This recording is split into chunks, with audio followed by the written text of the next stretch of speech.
ठाकुर रोशन सिंह हो, अशफाक उल्लाह हो, ये क्रांतिकारी हिंसा को रास्ता मान के काम करने वाले, महात्मा गांधी हो, मदन मोहन मालवीय हो, या सरदार पटेल हो, या उनके सहयोगी हो फिरोज शाह मेहता वगैरह, ये अहिंसा को रास्ता मानकर चलने वाले, दोनों ही क्रांतिकारी कैंची की तरह से काम करते थे। कैंची होती है ना, सीजर जिसको हम कहते हैं, उसमें एक फलक मान लो हिंसा वाला, दूसरा अहिंसा वाला, काम दोनों मिलकर अंग्रेजों की जड़ काटने का ही कर रहे थे।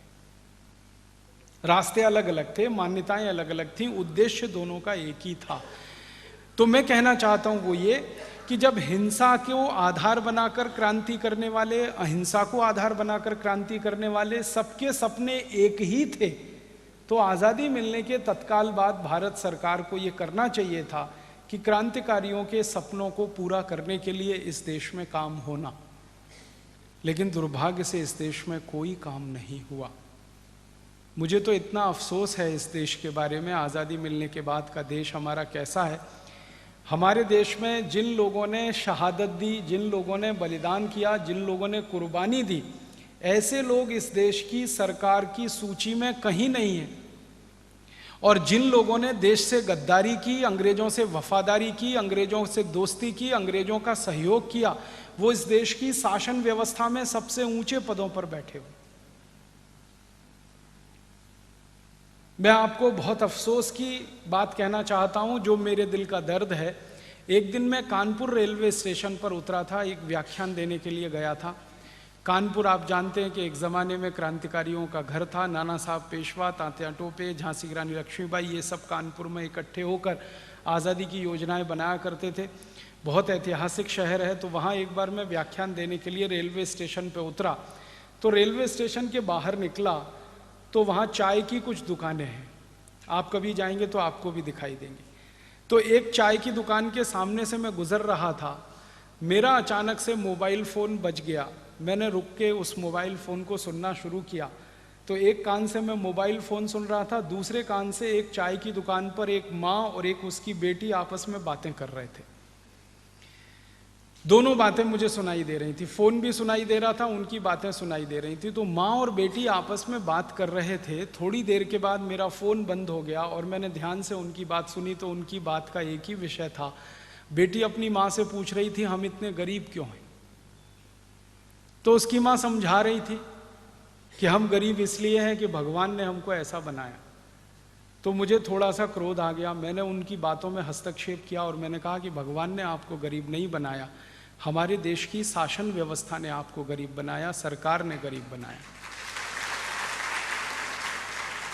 अगर भगवान ने आपको गरीब बनाना होता तो भारत में आपको जन्म क्यों देता? पाकिस्तान में पैदा कर देता, बांग्लादेश में पैदा कर देता, अफ्रीका में पैदा कर देता, इंडोनेशिया मलेशिया में पैदा कर देता। आपको भारत में जन्म क्यों दिया उस भगवान ने?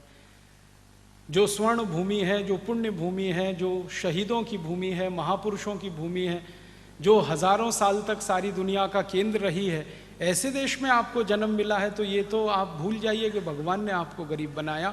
इस देश की सरकार की नीतियां हैं जिन्होंने आपको गरीब बनाया। तो ऐसी बात जब मेरी उनकी शुरू हुई तो मैंने उनका परिचय पूछ लिया, आप कौन हैं, कहाँ के रहने वाले हैं, ये चाय की दुकान कब से चलाते हैं, वगैरह वगैरह। जब उन्होंने परिचय दिया तो मेरे पैर के नीचे की ज़मीन हट गई। मुझे ऐसा लगा कि मैं कहीं बहुत नीचे गिर गया हूँ। वो माँ ने, उस बेटी ने परिचय दिया कि हम तात्या टोपे के वंशज हैं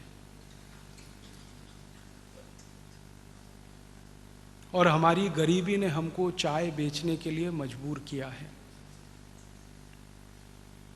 उस दिन मैंने अपने आप से ये पूछना शुरू किया कि तात्या टोपे के वंशज अगर इस देश में चाय बेच रहे हैं, कौन सी आज़ादी की बात हम कर रहे हैं? और उससे ज़्यादा क्रोध मेरे मन में इस बात का है कि तात्या टोपे जिन्होंने पूरी जवानी इस देश के लिए अपनी लगाई, आप जानते हैं सबसे देर में पकड़े गए तात्या टोपे। 1857 का जो क्रांति का संग्राम हुआ, नाना साहब पेशवा के कंधे से कंधा मिलाकर जिन्होंने काम किया, नाना साहब पेशवा को, झांसी की रानी लक्ष्मीबाई को, झलकारी बाई को, सारे उनके सहयोगियों को शहादत हो गई। सबसे अंत में तात्या टोपे पकड़े गए थे। इतने कुशलता के साथ उन्होंने आज़ादी की लड़ाई का नेतृत्व किया था और उनके परिवार के लोग चाय बेचें इस देश में अपना जीवन चलाने के लिए।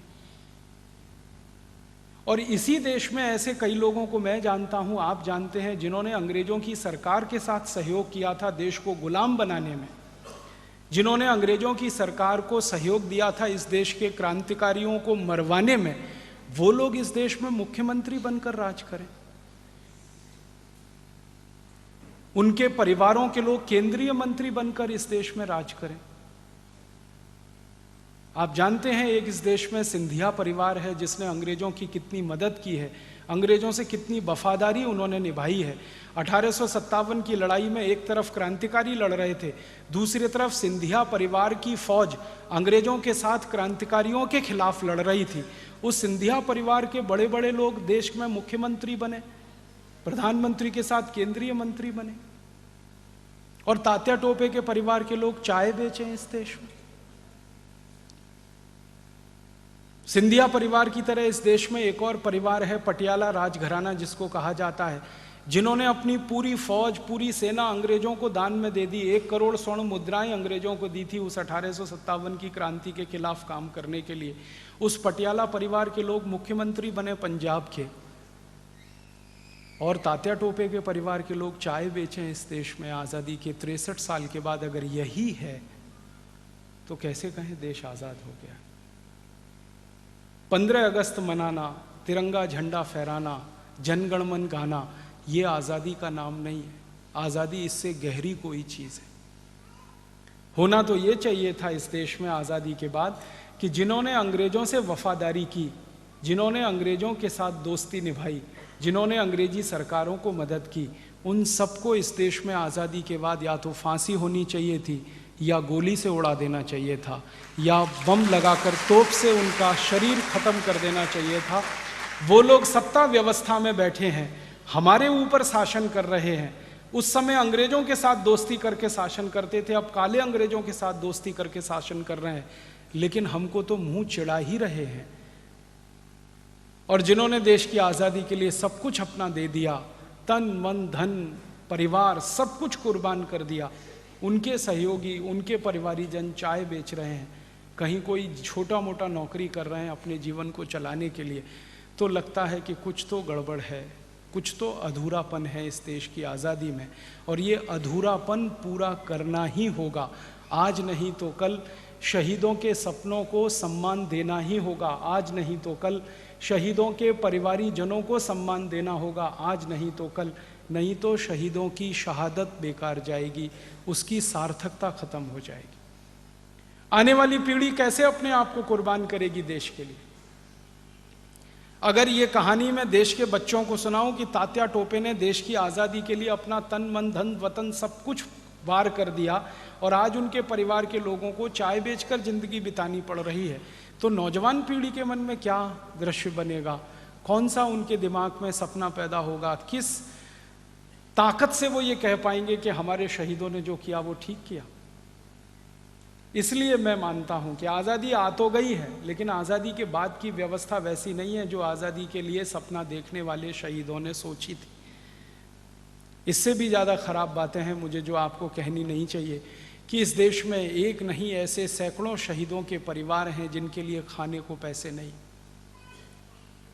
थोड़े दिन पहले शहीद आज़म भगत सिंह के परिवार के लोगों को, शहीद आज़म भगत सिंह का एक बहुत बड़ा संदूक था जो उनके दस्तावेजों से भरा हुआ था, वो सहारनपुर से लेकर और उनके अपने जलंधर ज़िले में लेके जाना था। उस ट्रंक को भेजने के लिए पैसे इकट्ठे नहीं हो पा रहे थे। इतनी गरीबी में भगत सिंह के परिवारी जन लोग रह रहे इस देश में। ठाकुर रोशन सिंह के परिवार के लोग, चंद्रशेखर आज़ाद के परिवार के लोग अभी भी मध्य प्रदेश में बड़ी जलालत और गरीबी की जिंदगी जी रहे। एक भी शहीदों के परिवार में से ऐसा नहीं मिला मुझे, मैंने तो पिछले 10-12 वर्षों में कुछ 50 से ज़्यादा शहीदों के परिवारों में जाकर स्थिति को समझने की कोशिश की है। एक भी परिवार ऐसा नहीं मिला जो ये कहता हो कि हाँ, आज़ादी के बाद हम कोई सम्मान की ज़िंदगी जी रहे हैं, कोई सुकून की ज़िंदगी जी रहे हैं। और ये तो वो 50 परिवार हैं जिनको मैंने खोज लिया इस देश में से, पता नहीं ऐसे कितने हजार परिवार, कितने लाख परिवार। इसलिए हम मानते हैं भारत स्वाभिमान की तरफ से कि ये आज़ादी अधूरी है, और ये आज़ादी पूरी तब होगी जब शहीदों के सपनों का सम्मान होगा, शहीदों के परिवारियों का सम्मान होगा, उनको इस देश में वो स्थान मिलेगा जो इस देश में आज सत्ता चलाने वालों को मिला हुआ है, जिन्होंने आज़ादी की लड़ाई में अपने जीवन में से कुछ नहीं गंवाया, जिन्होंने आज़ादी की लड़ाई में कभी कोई भाग नहीं लिया, जिन्होंने आज़ादी की लड़ाई में अपने खून की एक बूंद भी कभी दान नहीं की, उन लोगों के हाथ में पूरे देश की शासन व्यवस्था हो और जिन्होंने आज़ादी की लड़ाई में अपना सब कुछ गंवाया, वो तिल तिल भूखे मरें, चाय बेचनी पड़े, पकौड़ियाँ बेचनी पड़े उनको, ये हमारे लिए बहुत शर्मनाक है, बहुत अफसोस है। इस व्यवस्था को ठीक करना है। इसी व्यवस्था को ठीक करने के लिए भारत स्वाभिमान का जन्म हुआ है, वरना इस अभियान की कोई ज़रूरत नहीं थी।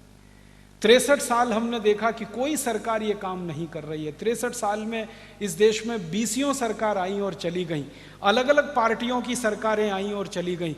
किसी को ध्यान में नहीं आया कि तांत्या टोपे के परिवार के लोग चाय बेचें। किसी का दिल नहीं धड़का, किसी के पेट का पानी नहीं हिला इस देश में। सालों साल से वो कानपुर सेंट्रल रेलवे स्टेशन पर चाय की दुकान लगाते हैं। इसका मतलब है कि हमारी शासन व्यवस्था में संवेदनहीनता आ गई है, पूरी तरह से संवेदन शून्य हो गया है।